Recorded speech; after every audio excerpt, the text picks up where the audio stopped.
சேவல போல் திரிஞ்ச என்ன ஊர்கோழியாக்குன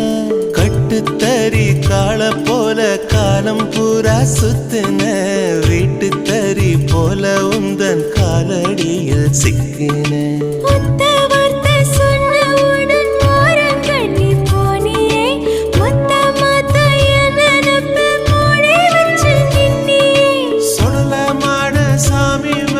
சத்தியமா சொல்லுற